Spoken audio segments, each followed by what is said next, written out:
Ibu, sedang apa? Kenapa ibu berlutut di situ? Ibu yang berlumuran darah dan seorang pria yang tersenyum. Pada saat itu, ekspresi wajah sang putri berubah. Mulai sekarang, aku akan melakukannya dengan caraku. Dan dari rumah itu, tidak terdengar suara apapun malam itu. Tidak sekalipun. Lalu, siapa putri itu? Aku belum bisa mengatakannya sekarang. Setelah cerita ini berakhir, kau pasti akan merasakan sesuatu. Jika kau menyukai video ini, jangan lupa untuk subscribe dan like. Jumat malam, pukul 21.43. Di atap barak Satuan 81 Kopassus, Ayu Lestari menurunkan tangannya dengan pelan setelah panggilan keempatnya tidak dijawab. Ibunya adalah orang yang selalu menjawab telepon setidaknya sekali sehari. Namun hari ini, keheningan telah berlangsung selama 5 jam. Ia menatap ponselnya sejenak, lalu segera turun ke koridor. Sambil mengalungkan kalung pengenal militernya di leher, ia menuju ruang kendali operasi. Komandan, saya mengajukan izin keluar darurat. Alasannya adalah keadaan darurat keluarga. Suaranya tenang, tetapi matanya bersinar tajam. Atasannya menatap wajahnya cukup lama sebelum berkata singkat, kembali dalam 12 jam. Intervensi sipil tidak diizinkan. Ayu menjawab dengan hormat militer yang tegas, siap, laksanakan. Setelah turun dari kendaraan militer, ia menyewa mobil sipil dan melaju di jalanan provinsi yang gelap. Radio mati, tidak ada musik. Hanya tatapan matanya yang terpantul dari jarak 100 meter. Tatapan itu berbeda dari biasanya. Dingin dan tanpa emosi, seperti seorang prajurit yang akan diterjunkan ke dalam misi. Tujuannya adalah Cirebon, Jawa Barat. Sebuah kompleks perumahan tempat ibunya tinggal setelah menikah lagi. Waktu kedatangan menunjukkan pukul 23.12. Melalui jendela yang basah oleh rintik hujan dan di bawah cahaya lampu jalan yang remang-remang, ia menghentikan mobilnya dengan tenang. Tempat itu tampak damai dari luar, tetapi tiba-tiba aroma logam yang menusuk hidung dan keheningan aneh yang terbawa angin merangsang instingnya. Ayu mengambil sandal jepit dari kursi belakang dan berdiri di depan pintu utama yang sudah tua, dengan satu tangan memegang surat izinnya. Pintu itu tidak terkunci. Begitu dibuka, terdengar suara dari dalam. Sudah kubilang jangan menjawab. Hentikan kumohon, jangan hari ini. Diikuti oleh suara tamparan yang keras. Suara sesuatu yang jatuh. Ia segera menyingkap tirai di ruang tengah. Ibunya terbaring berlumuran darah. Ia berlutut, dengan tangan diletakkan di atas pecahan gelas kaca. Di hadapannya, seorang pria berkaus abu-abu. Ia merokok, posturnya tinggi, tetapi tatapannya seperti binatang buas. Ayu secara refleks hampir menerjang, tetapi ia menghentikan langkahnya. Karena ia adalah seorang prajurit. Ia menarik napas panjang, melepas sepatunya, dan melangkah masuk perlahan dengan kaki telanjang. Ibunya, melihatnya, sempat mencoba berdiri sebelum kembali terduduk. Pria itu menoleh dan menatap Ayu. Setelah hening sejenak, ia mencibir. Oh, seorang tentara, ya? Sabar saja. Aku membiarkannya karena dia ibumu juga. Ayu tidak mengatakan apa-apa. Sambil perlahan meletakkan tangan di pinggangnya, ia menarik napas pendek dan berkata, mulai sekarang, saya tidak akan bertindak sebagai seorang prajurit, tapi sebagai seorang anak. Dengan cara saya sendiri. Seketika, ekspresi pria itu berubah. Senyumnya hilang, napasnya tertahan. Ia baru menyadari. Sosok yang ia ganggu bukanlah sekadar seorang anak perempuan biasa. Tatapan pria itu menjadi liar. Karena di dalam mata Ayu, bergejolak emosi yang tak terlukiskan. Itu bukan kemarahan, bukan juga ketakutan. Itu adalah sesuatu yang jauh lebih dingin, sebuah keputusan yang berada di antara operasi yang dingin dan pertaruhan hidup dan mati. Ia mendekat perlahan. Satu langkah, lalu langkah berikutnya.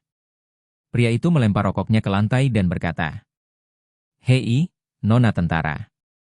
Apa kau marah karena aku sedikit bertengkar dengan ibuku?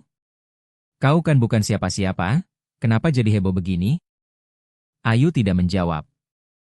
Ia hanya menyeka darah di bibir ibunya dengan punggung tangannya dan memeriksa pecahan kaca di lantai. Apa? Kau sedang mengumpulkan bukti? Mau panggil polisi? Lebih baik kau pergi saja. Ini bukan urusanmu. Pada saat itu, kepala Ayu perlahan menoleh. Tatapannya bertemu dengan pria itu, dan ia berbisik lirih. Ini urusan saya. Karena orang ini adalah ibu saya. Setelah selesai bicara, ia merangkul bahu ibunya dan membantunya berdiri.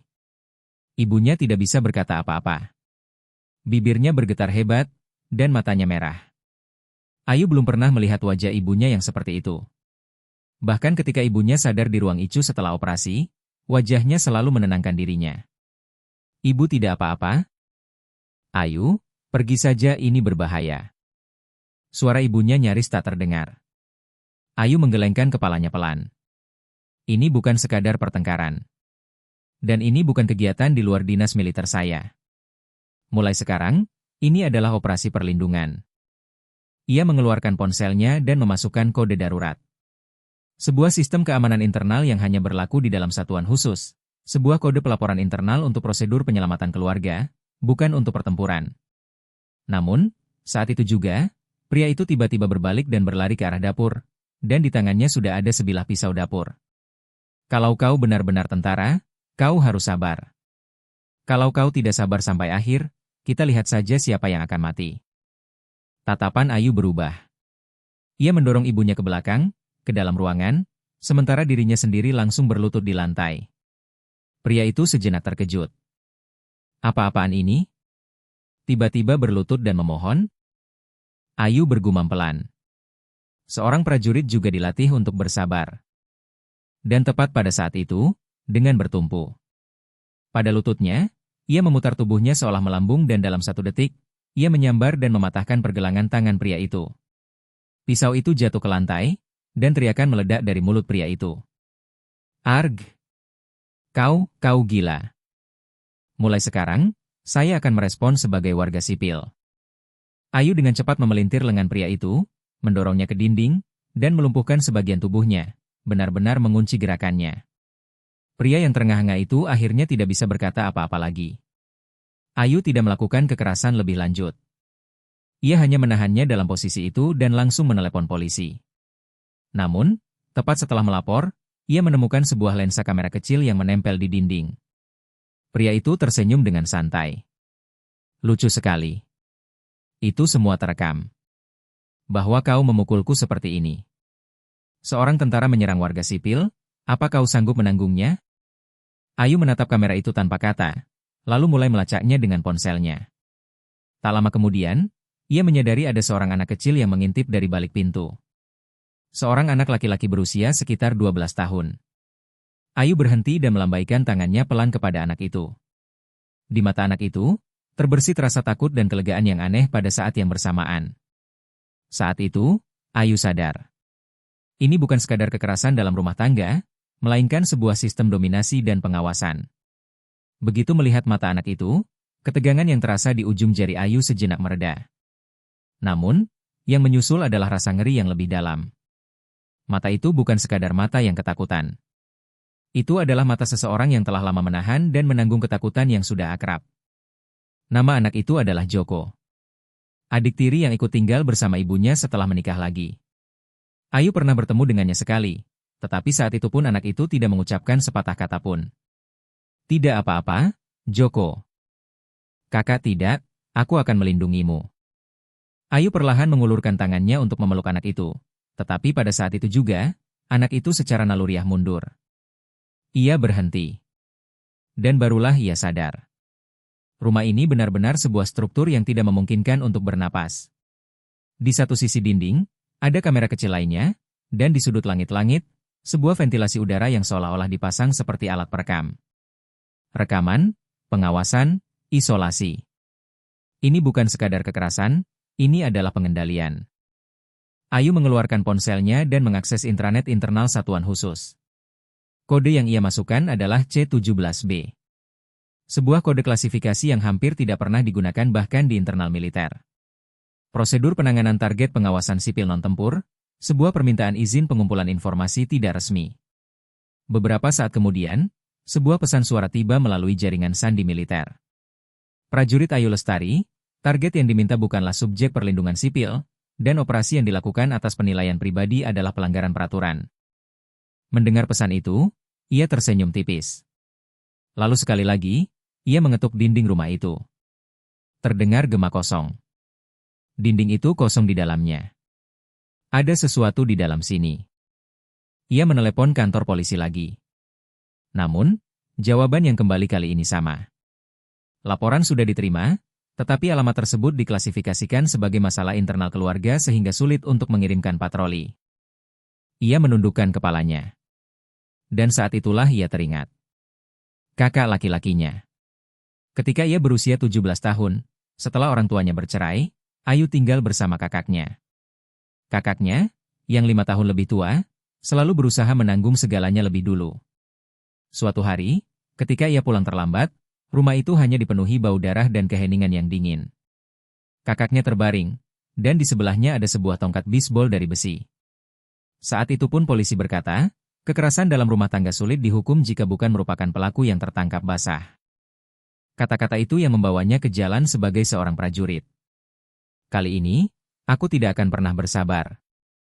Ia diam-diam naik ke arah loteng. Itu adalah ruang yang jelas tidak ada saat ia masih kecil. Namun, begitu menginjak tangga, langkahnya terhenti.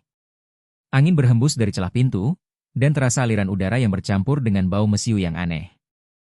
Ayu segera mengeluarkan senter portabel dan mendorong pintu kecil itu hingga terbuka. Di dalamnya adalah sebuah ruangan yang gelap dan sempit. Di dinding, tertempel foto-foto pria yang tidak dikenal, foto keseharian seorang anak kecil, dan bahkan foto-foto dari lokasi latihan militer. Satu foto membuat langkahnya terhenti. Itu adalah foto dirinya saat bertugas di militer. Momen ketika ia turun dari helikopter, sebuah foto latihan yang seharusnya tidak pernah didokumentasikan. Pergerakanku telah diawasi. Ia menahan napas. Pria ini bukan sekadar pelaku kekerasan biasa. Ia adalah seseorang yang mengetahui informasi internal militer, atau seseorang yang menyampaikannya kepada pihak lain. Dan sekarang, ia sendirian. Ayu berdiri di depan foto itu, tak bergerak untuk waktu yang lama. Foto itu jelas-jelas rahasia. Sebuah adegan latihan internal satuan khusus yang secara resmi tidak ada. Bahkan sudut pengambilannya pun dari posisi yang hanya bisa diakses oleh orang dalam. Siapa dan mengapa seseorang memotret latihannya? Dan mengapa informasi itu sekarang tertempel di loteng ini? Ayu mulai memotret satu persatu foto-foto itu dengan ponselnya. Gerakan tangannya senyap, tetapi napasnya semakin terengah-engah. Sebuah kalimat kecil yang tercetak di antara foto-foto itu menarik perhatiannya. Subjek C7, dalam observasi. Dilarang kontak, pertahankan pemisahan. Seketika tangannya berhenti. Ia tahu simbol ini. C7. Kode yang diberikan kepada personel yang sedang dipertimbangkan untuk transisi internal di antara target perlindungan personel khusus militer. Namun, ia tidak pernah sekalipun diklasifikasikan sebagai subjek tersebut. Siapa yang telah mengawasiku? Ia mulai menghubungkan titik-titik di kepalanya dengan cepat. Ayah tiri yang baru dinikahi, CCTV di setiap sudut rumah, perilaku ibunya yang seolah diawasi, dan sekarang bahkan lokasi latihan satuan khusus. Ini bukan sekadar kekerasan dalam rumah tangga. Seseorang telah menggiring ibu dan dirinya ke dalam satu perangkap. Tepat pada saat itu, terdengar suara dari lantai bawah. Ayu menahan napas dan perlahan-lahan menajamkan pendengarannya. Terdengar seseorang membuka pintu depan, dan langkah kaki yang berat dan rendah seperti menyeret sepatu bot militer. Ia segera mengirimkan perintah suara ke jam tangan pintarnya. Kode 17B, transisi darurat. Bagikan lokasiku. Informasi lokasi darurat segera. Terkirim ke jaringan keamanan internal satuan khusus. Ayu bersembunyi di celah di balik dinding loteng dan mengeluarkan pisau lipat darurat dari sakunya. Di ruang yang sunyi seolah waktu berhenti, suara percakapan dari bawah membuat sarafnya tegang.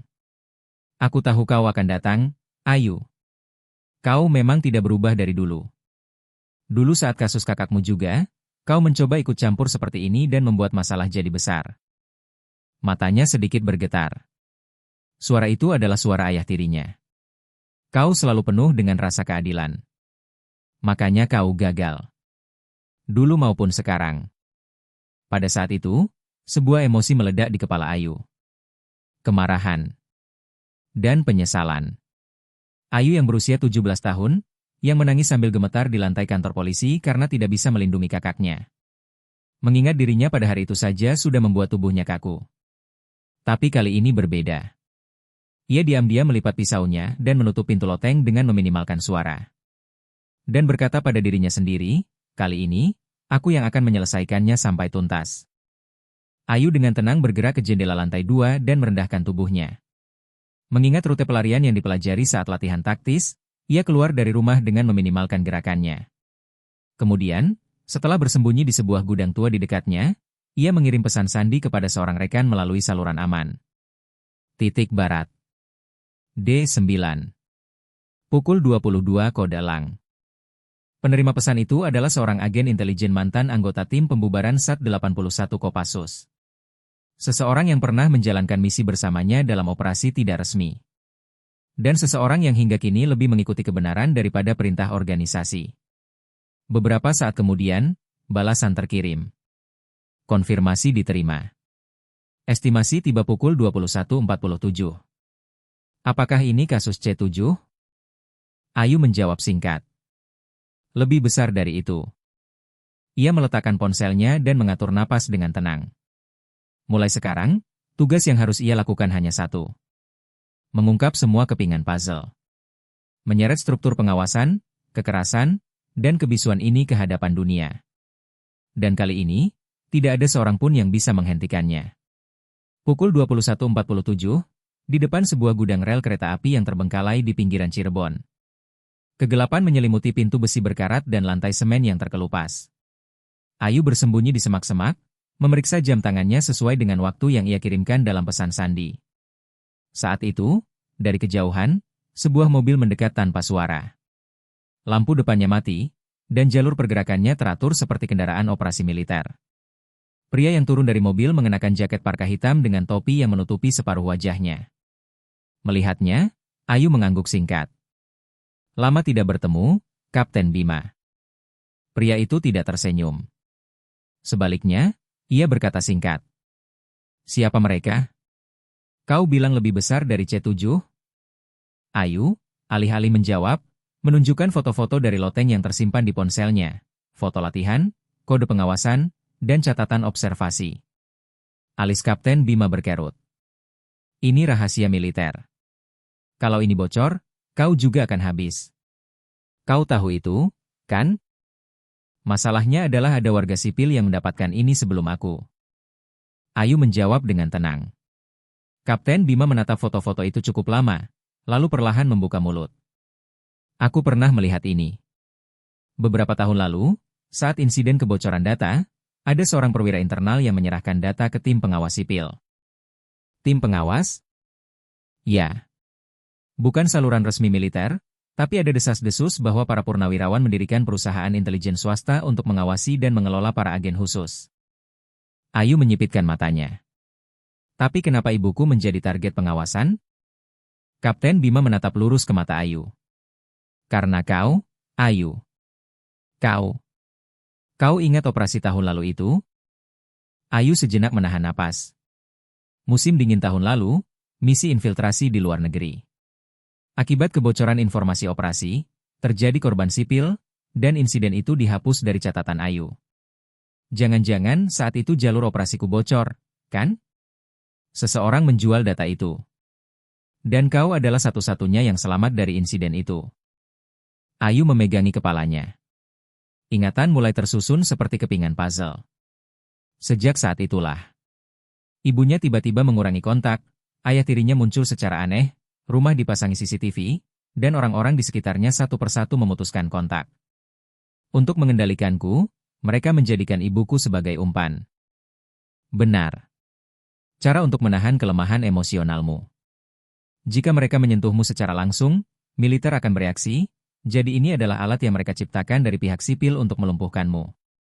Kapten Bima berbicara dengan tenang, tetapi mata Ayu berkaca-kaca. Jadi, ibuku benar-benar hanya umpan. Jika aku tidak patuh, ia akan hancur. Ayu menggigit bibirnya.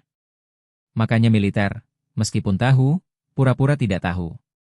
Karena ini intervensi pribadi, jadi secara peraturan mereka tidak bisa ikut campur. Kapten Bima menghela napas dan mengangguk. Dan kau sekarang dalam bahaya. Kau punya buktinya, dan mereka pasti akan bergerak untuk mengambilnya. Kembali. Ayu mengangkat kepalanya. Kalau begitu, biarkan mereka datang untuk mengambilnya. Sekarang, aku tidak akan lagi hanya menonton secara pasif. Untuk melindungi ibuku, aku harus menghancurkan sistem ini. Matanya penuh dengan keyakinan. Kapten Bima menundukkan kepala dan tersenyum pelan. Memang seperti dirimu. Punya rencana? Ada. Pertama, kita panggil mereka ke rumah. Ayu mengeluarkan ponselnya dan mengirim pesan teks kepada ayah tirinya. Data yang kau inginkan, aku tinggalkan di rumah. Aku beri kau kesempatan terakhir. Datang dan ambil sendiri. Ia mematikan layar dan berkata pelan, mulai sekarang, akulah yang berburu. 27 menit setelah Ayu mengirim pesan, sebuah van asing berhenti diam-diam di depan rumah. Kaca depannya hitam, plat nomornya ditutupi lakban. Dua pria turun lebih dulu, disusul oleh ayah tirinya, Baskoro. Tatapannya sudah berbeda. Bukan lagi tatapan penuh kekerasan, melainkan tatapan dingin dan penuh perhitungan seperti seorang komandan dalam operasi. Ia mengangguk singkat kepada dua pria di depannya. Yang satu mengeluarkan bor, yang lain detektor gelombang pendek. Cek ulang lokasi CCTV. Cari di mana Ayu menyembunyikannya. Dan jika dia masih ada, langsung bereskan. Ayu menyaksikan adegan itu secara real-time melalui CCTV di gudang tua. Kapten Bima bertanya pelan di sampingnya. Kau benar-benar meninggalkan datanya di rumah? Tidak. Tapi aku meninggalkan data yang akan membuat mereka percaya begitu. Ayu mengangkat ponselnya dan memutar sebuah video. Sebuah klip 2 menit berisi foto dan rekaman suara yang ia ambil dari loteng, ditambah dengan narasi penjelasannya sendiri. Video itu sekarang terpasang di TV rumah melalui USB, dan diatur untuk diputar otomatis begitu dinyalakan. Dan di dalam ruangan, terpasang sensor panas.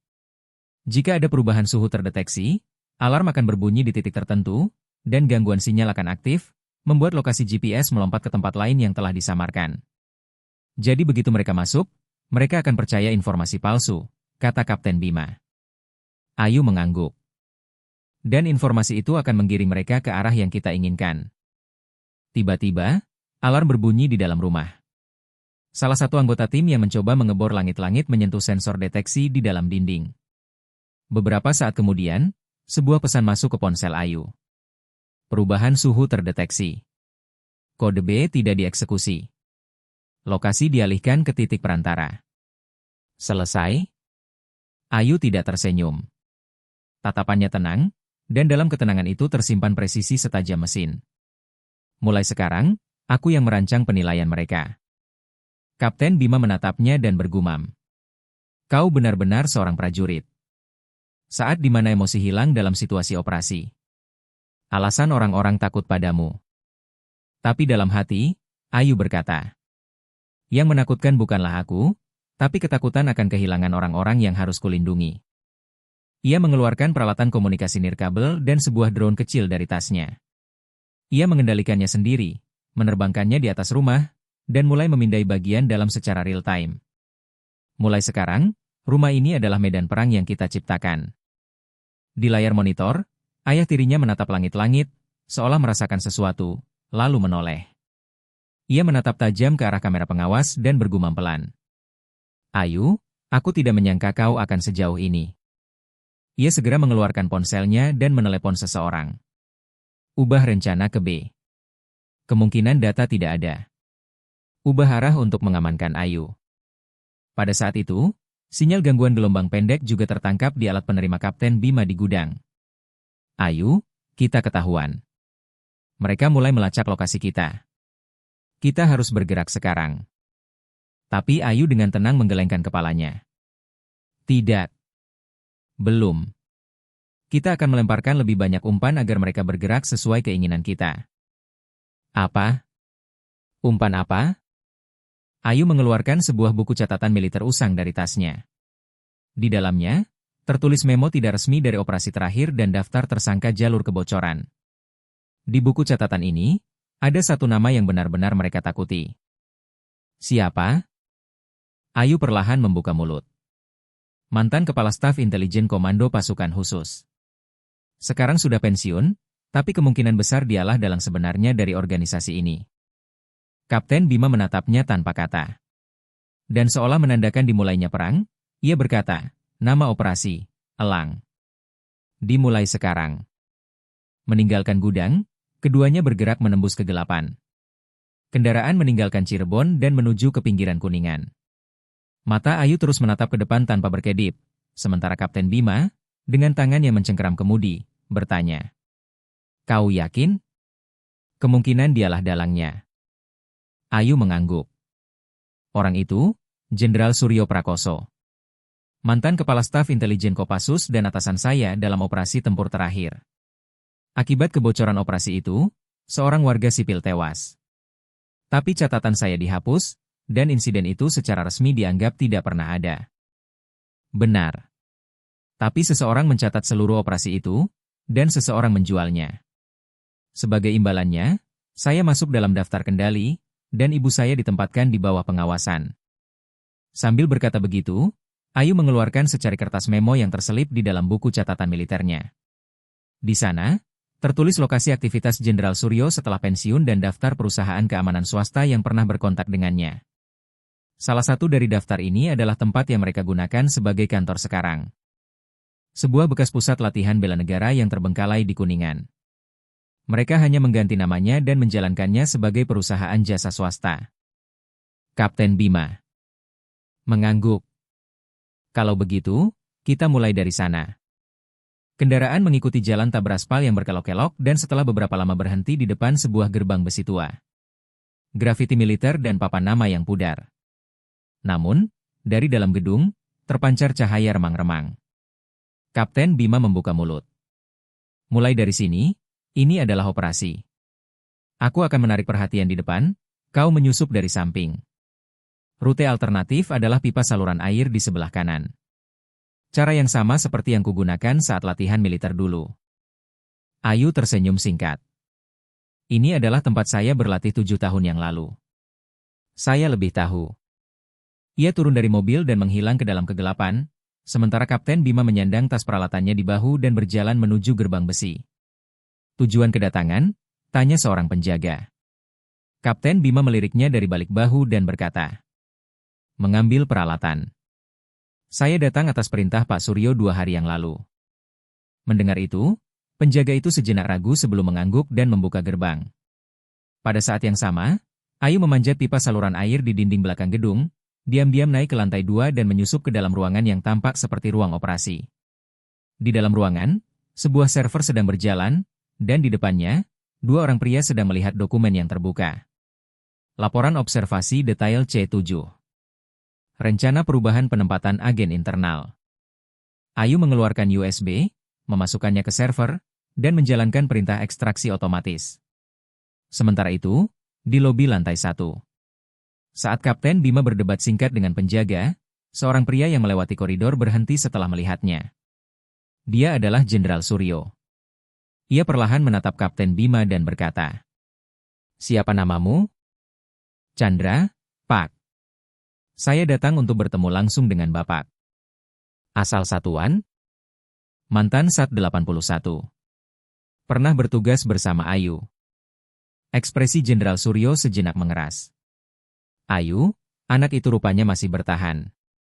Mendengar itu, Kapten Bima menjawab pelan. Benar. Dan kali ini, kami datang untuk membereskannya. Tiba-tiba, dari lantai 2 terdengar suara, klik. Begitu Jenderal Suryo mengangkat kepala, sebuah drone kecil melayang diam-diam dari dekat sprinkler di langit-langit. Lensa drone itu berputar ke arah Jenderal Suryo, dan dari celah langit-langit di sebelahnya, Ayu muncul. Biar saya perjelas. Kali ini, sayalah yang akan membereskannya. Jenderal Suryo menarik napas dan menggelengkan kepala. Kau masih saja tidak terduga. Itu karena saya bukan warga sipil. Saya masih prajurit aktif. Pada saat itu, cadangan data server selesai, dan jam tangan pintar Ayu bergetar. Penyalinan data selesai. Pelacak lokasi aktif. Ayu mengangguk ke arah Kapten Bima. Kita mundur. Dan mereka memutuskan untuk tidak lagi bersembunyi, keluar dari tempat itu dengan membawa dokumen kebenaran. Ayu dan Kapten Bima meninggalkan Kuningan dan mengemudikan mobil menuju jalan hutan di pinggiran Majalengka. Selama perjalanan, Ayu membuka laptop dan membuka file server yang telah disalin. Yang pertama kali terkonfirmasi di dalamnya adalah daftar target program C7. Total ada 12 nama. Setengahnya adalah mantan agen khusus militer. Sisanya memiliki riwayat kerja di badan intelijen. Dan di bawahnya, satu nama membuat mata Ayu terhenti. Retno Wulandari. Sipil. 53 tahun. Pekerjaan, tidak ada. Hubungan, ibu dari Ayu Lestari, prajurit Sat 81 Kopassus. File itu berlanjut. Target Retno Wulandari dinilai sebagai mekanisme pengekang psikologis untuk Ayu Lestari.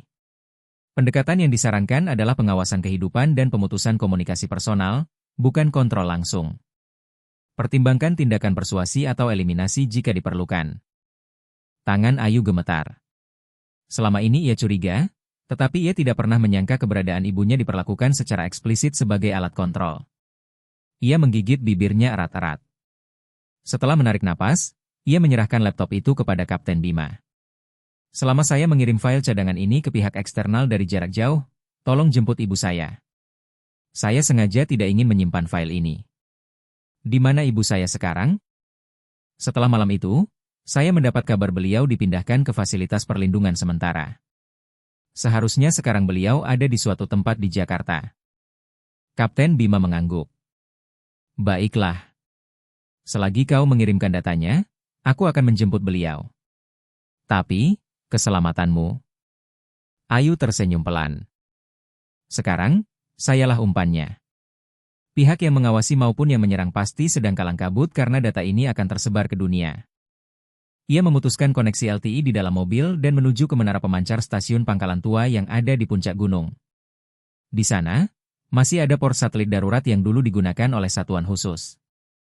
Ayu merakit peralatan itu dan menyelesaikan persiapan pengiriman eksternal. Kirim. Namun, pada saat itu, layar tiba-tiba menampilkan peringatan pemblokiran akses. Sinyal bahwa port pengiriman telah diblokir oleh peretasan eksternal. Sudah secepat ini.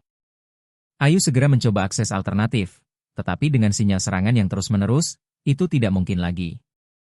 Lalu, ia mengeluarkan alternatif terakhirnya. Sebuah sistem pengiriman terjadwal yang akan terkirim otomatis setelah 3 jam. Mulai sekarang, yang terpenting adalah mencegah mereka menghentikannya.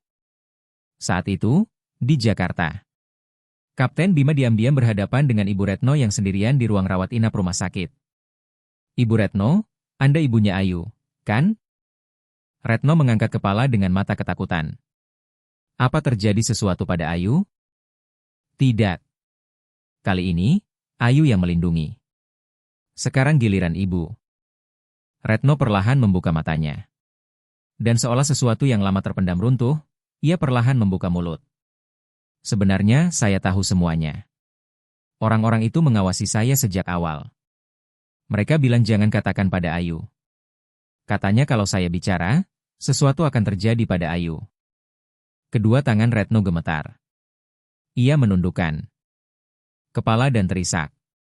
Jadi saya diam. Cukup saya saja yang dipukul. Asal anak itu tidak terluka. Kapten Bima dengan lembut memegang tangan Retno. Sekarang tidak perlu lagi seperti itu. Ayu bisa melindungi ibu. Dan kali ini, kami juga bersama ibu. Saat itu, jam tangan Ayu berbunyi singkat. Pesan dari Kapten Bima. Ibu sudah diamankan. Sedang dalam perjalanan. Bergabung dalam 15 menit.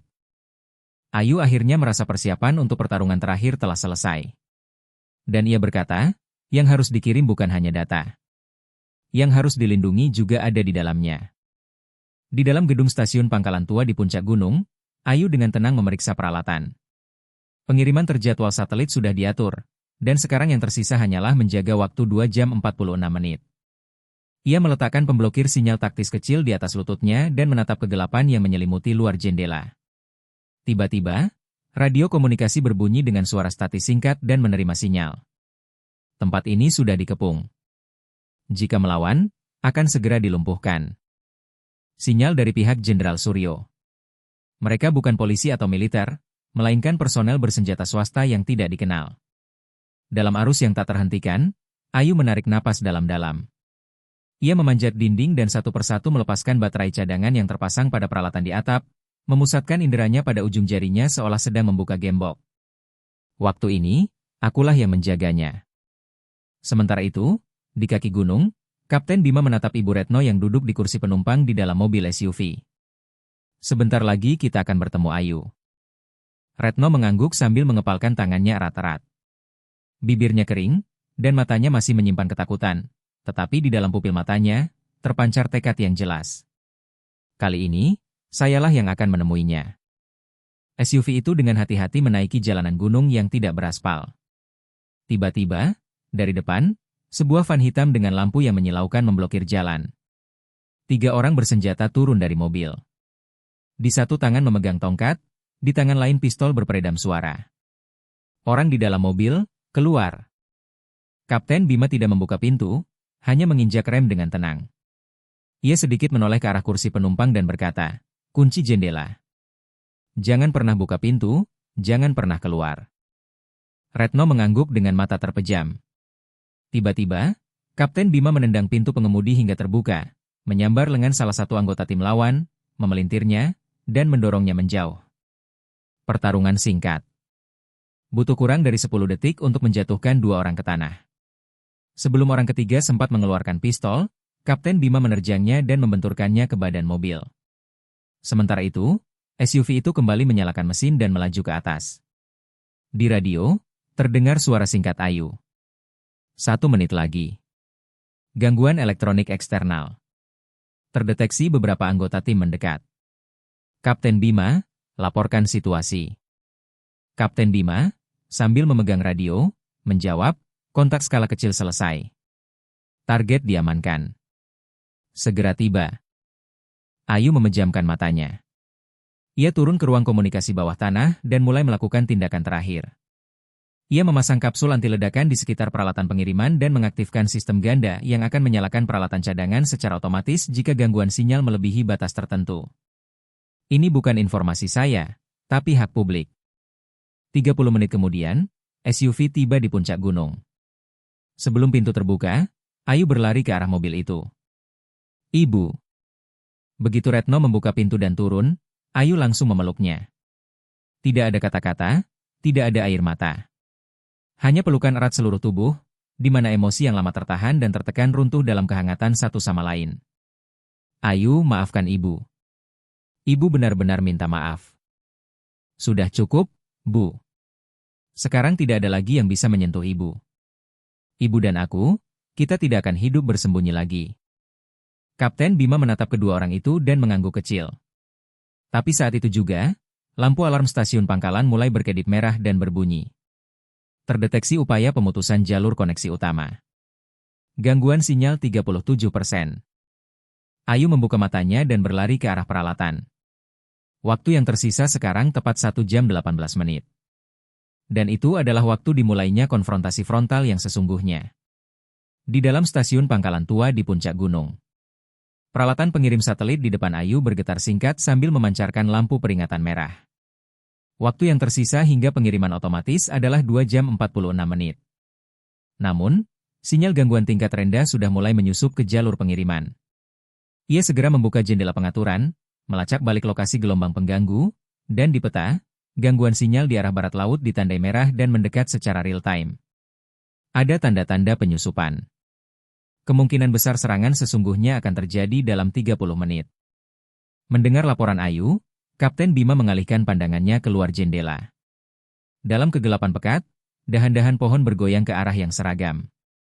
Ia menarik napas singkat, lalu langsung berkata, "Pasukan bersenjata." Tujuannya bukan pengintaian, tapi pelumpuhan. Ayu dengan tenang memasang tali tempur di bahunya. Itu adalah peralatan yang pertama kali ia keluarkan sejak pensiun dari Kopassus, tetapi gerakan tangannya tidak goyah sedikit pun. Retno menatap pemandangan itu, bibirnya bergetar saat berkata, "Ayu, kita pergi saja dari sini. Lupakan semuanya, yang penting kita selamat, tidak bisakah?" Ayu sejenak menunduk, lalu menatap mata ibunya dengan tenang dan berkata, "Bu, saya tahu ibu diawasi selama ini. Saya hanya pura-pura tidak tahu. Sekarang, sayalah yang harus menghentikan waktu itu. Saya akan melindungi ibu. Kali ini, Saya. Air mata menggenang di mata Retno. Ia mengangguk tanpa kata. Saat itu, peralatan pengirim berbunyi lagi dengan nada peringatan. Gangguan sinyal terdeteksi. Tingkat gangguan 51%. Waktu tersisa hingga pemblokiran diperkirakan 46 menit. Ayu mengangkat radio komunikasinya dan langsung memberi perintah. Kapten Bima, pasang satu ranjau di garis pertahanan C4 di sisi barat laut. Evakuasi ibu ke ruang peralatan bawah tanah. Tempat itu yang paling aman di gedung ini. Baik. Lalu Anda? Saya akan tetap di sini. Data ini harus saya lindungi sampai akhir. Ia naik ke atap. Melewati antena pengirim, ia tiba di ujung atap. Dari bawah gunung, siluet-siluet yang bergerak samar-samar terlihat. 3 personel bersenjata, mengenakan seragam kamuflase, maju dengan senyap.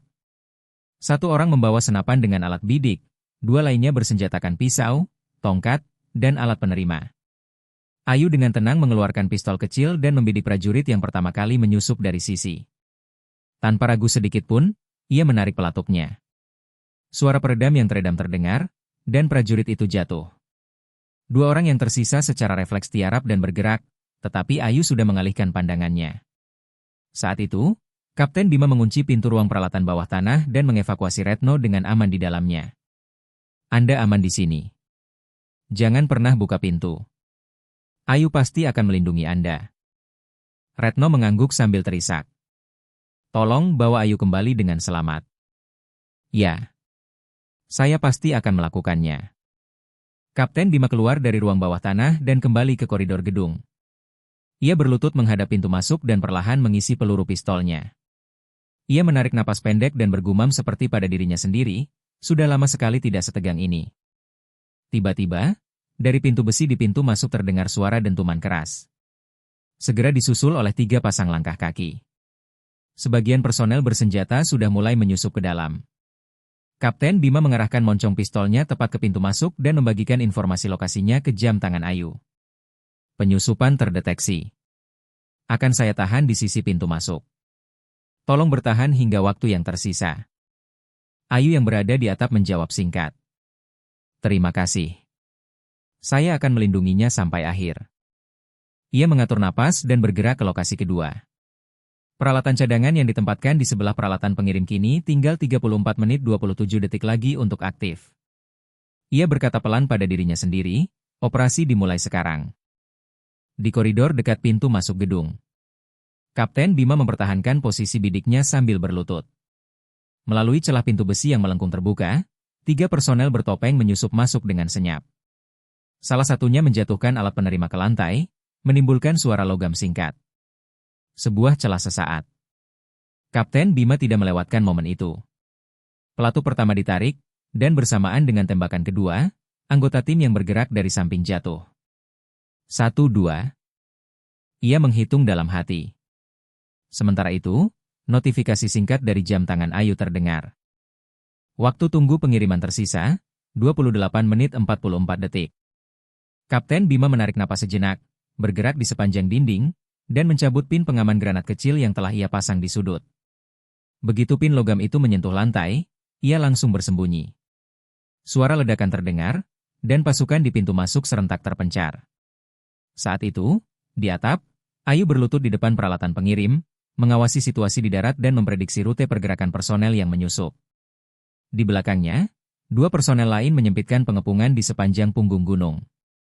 Gerakan mereka sesuai dengan prediksinya, mendekat melalui saluran air di sisi barat. Ayu menekan tombol komunikator. Pendekatan arah barat laut darat, 15 meter. Drone 1, mulai diluncurkan. Drone kecil yang ditempatkan di samping atap melayang dengan getaran singkat. Kamera termal di bawahnya berputar, mengirimkan video real-time. Namun, pandangan Ayu tidak terpaku pada layar, melainkan pada lampu depan mobil yang berkedip di ujung cakrawala. Satu lagi. Saat itu, peringatan gangguan sinyal berbunyi di jam tangannya. Penerimaan nirkabel eksternal tidak sah terdeteksi. Analisis catatan pengiriman dihentikan. Tatapan Ayu goyah. Ini berarti bukan pengiriman dari stasiun pangkalan, melainkan seseorang telah menyalin frekuensi pengiriman dan menyadap pengiriman datanya. Jenderal Suryo. Ia segera berlari ke arah ruang bawah tanah. Ketika tiba di depan ruang peralatan bawah tanah, Retno sedang menunggu dengan tenang di dalam pintu. Di sebelahnya, Kapten Bima duduk bersandar di dinding dengan perban melilit lengannya. "Kapten, Anda terluka?" "Tidak apa-apa. Saya berhasil menahan satu tembakan. Tapi sepertinya satu orang berhasil mendekat hingga ke koridor bawah tanah." Ayu menggigit bibirnya dan menoleh. "Pengiriman kita sedang dilacak dari luar. Jika data ini jatuh ke tangan yang salah, semua ini bisa menjadi alat yang memberi mereka pembenaran." Kapten Bima mengangguk pelan. "Kalau begitu, kita harus memilih sekarang. Melindungi atau menghancurkannya?" Saat itulah, dari dalam lorong bawah tanah, terdengar langkah kaki. Satu, lalu satu lagi, mendekat perlahan. Senter menyorot menembus kegelapan, dan di dalam cahaya itu, wajah Jenderal Suryo muncul. Ia berhenti sambil memegang pistol, dan tatapannya bertemu dengan Ayu. "Ayu, kau selalu seenaknya sendiri. Melanggar perintah, mengedepankan emosi, melampaui batas." Ayu menatap lurus ke depan tanpa kata. Jenderal Suryo menurunkan pistolnya dan melanjutkan dengan tenang. "Tapi kau juga tahu. Tujuan kami bukan untuk menyingkirkanmu. Kami hanya ingin mengendalikanmu. Karena ada kebutuhan untuk melindungimu. Pengawasan dan perlindungan itu berbeda. Saat Anda menggunakan ibu saya sebagai umpan, batas itu sudah terlampaui. Data yang kau miliki itu hanyalah pengungkapan yang tidak bertanggung jawab. Kebenaran setengah-setengah adalah racun. Karena itulah saya akan mengungkap keseluruhannya. Agar rakyat yang bisa memilih." Jenderal Suryo menarik napas pendek, dan Kapten Bima, sambil memegang pistol, bangkit dengan susah payah. Tiba-tiba, dari sisi lain ruang bawah tanah, terdengar suara langkah kaki lain. Dan dari dalam kegelapan, terdengar suara yang akrab. "Semuanya jangan bergerak. Kami dari Komando Keamanan Internal Tentara Nasional Indonesia. Operasi ini, mulai saat ini, dialihkan menjadi subjek investigasi resmi." Orang yang berdiri di sana adalah Kolonel Haryono, perwira penanggung jawab rekrutmen SAT-81 Kopassus, atasan Ayu. Barulah saat itu Ayu melepaskan ketegangannya dan menghela napas lega. "Terima kasih sudah datang tepat waktu." Kolonel Haryono mengangguk singkat dan berkata, "Mulai sekarang, kami yang akan melindungi. Anda sudah bertahan dengan sangat baik." Segera setelah operasi berakhir, Komando Keamanan Internal sepenuhnya mengendalikan area sekitar stasiun pangkalan. Semua bukti, termasuk peralatan pengirim, disegel dengan ketat dan diangkut dengan kendaraan militer. Jenderal Suryo, dengan tangan di borgol, menoleh ke arah Ayu sesaat sebelum masuk ke mobil dan berkata pelan, "Kebenaran tidak selalu menjadi keadilan. Terkadang, menguburnya diam-diam adalah pilihan terbaik untuk semua orang." Ayu menatapnya dengan tatapan tenang. Dan dengan suara yang tidak goyah, ia menjawab, "Diam bukanlah untuk siapapun. Pada akhirnya, itu akan membuat orang yang paling lemah menghilang lebih dulu. Dan saya tidak akan pernah lagi hanya menonton hal itu terjadi." Jenderal Suryo menunduk tanpa kata. Pintu mobil tertutup, dan kendaraan itu meninggalkan stasiun pangkalan. Seminggu kemudian, Ayu duduk di ruang briefing internal tertutup Kementerian Pertahanan. Di hadapannya, duduk para penyelidik dari Komando Keamanan Internal, perwakilan dari Komisi DPR, dan terakhir, seorang perwira hukum militer. Di atas meja, tergeletak laporan protokol pengawasan C7, data pengendalian sipil ilegal, catatan operasi, dan catatan kebocoran jalur tidak resmi. Ayu mulai menjelaskan dengan tenang. Operasi ini bukan tindakan balas dendam pribadi. Ini adalah peringatan dan catatan tentang bagaimana pengawasan, penahanan, dan kebocoran yang terjadi di internal militer mengancam kehidupan warga sipil, sebuah peringatan terhadap sistem secara keseluruhan. Seorang penyelidik bertanya, "Apakah Anda akan mengumumkannya secara resmi?" Ayu tidak ragu. "Ya. Data akan diserahkan melalui saluran resmi Komisi DPR dan Kementerian Pertahanan untuk ditinjau secara terbuka. Atas nama saya." Saat itu, jam tangannya bergetar. Pesan dari Kapten Bima. "Di rumah sakit. Ibu menunggu Anda." Ayu tersenyum singkat dan bangkit. Dan sebagai penutup, ia menambahkan satu kalimat. "Kali ini, Akan ada banyak mata yang mengawasi selain saya. Jangan biarkan siapapun bertarung sendirian lagi. Dan ia menuju ke rumah sakit. Membuka pintu kamar di RSPAD Gatot Subroto, ia melihat Retno duduk di dekat jendela. Di tangannya ada sebuah cermin kecil, dan ia diam-diam menatap wajahnya di cermin. Ibu. Panggilan Ayu membuat Retno menoleh. Di wajahnya, bekas memar mulai memudar. Meskipun tanpa riasan, ekspresinya lebih tegar dari sebelumnya. Ayu. Saat mata ibu dan anak itu bertemu, Retno tidak lagi berkata apa-apa. Ia hanya merentangkan kedua tangannya, dan Ayu dengan tenang masuk ke dalam pelukannya. Sekarang sudah tidak apa-apa. Semuanya sudah benar-benar berakhir. Tidak, Ayu, kau telah melindungi semuanya. Karena itu, bisa memelukmu lagi. Ibu merasa saat inilah yang paling hidup. Setelah berpelukan cukup lama, Ayu mengeluarkan sebuah amplop surat kecil dari tasnya. Ini satu-satunya peninggalan dari kakak. Dulu saya tidak bisa memberikannya. Sepertinya sekarang saya harus memberikannya. Retno menerima surat itu, bibirnya bergetar. Lalu ia tersenyum pelan. Terima kasih. Kau dan dia, sampai akhir, adalah keluarga kita.